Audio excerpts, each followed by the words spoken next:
High in the Himalayas, where the air was thin and the silence profound, there was a small monastery perched on the edge of a cliff. It was here that a young monk named Tenzin lived. Tenzin was unlike the other monks. While they seemed content in their daily rituals and meditations, Tenzin was restless. He had come to the monastery seeking answers, but no matter how much he meditated or studied, he felt a gnawing emptiness inside. One evening, as the sun dipped behind the snow-capped peaks, Tenzin approached his elderly teacher, Master Rinpoche. "Master," he said, his voice trembling with frustration, "I've been here for years, yet I still feel lost. What am I missing?" Master Rinpoche smiled gently, his eyes twinkling with wisdom.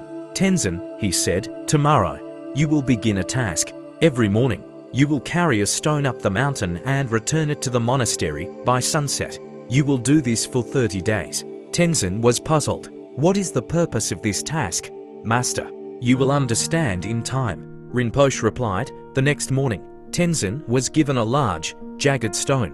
It was heavy, but he carried it without complaint. As he climbed the steep path, he wondered what lesson this could possibly teach him. By the time he returned to the monastery, his shoulders ached, and his mind was filled with questions. Day after day, Tenzin carried the stone. The weight grew unbearable, and his frustration mounted. "Why am I doing this?" he muttered to himself. "What is the point of this endless toil?" On the 30th day, Tenzin reached the mountaintop. Exhausted and on the verge of tears, Master Rinpoche was waiting for him. "Tenzin," he said, "today, you will not bring the stone back to the monastery. Instead, you will let it go." Tenzin hesitated. "But Master, I've carried this stone for 30 days. Why should I let it go now?" "Because," Rinpoche said, "the stone is not your burden. It is your attachment." Confused, Tenzin placed the stone on the ground and gave it a gentle push. It rolled down the mountain, disappearing into the mist below. In that moment, Tenzin felt an overwhelming sense of relief. It was as if a weight he hadn't even realized he was carrying had been lifted from his heart. "Master," Rinpoche placed a hand on Tenzin's shoulder. "Tenzin, we all carry stones of desire, of fear, of anger. We cling to them, thinking they define us. But true freedom comes when we let them go."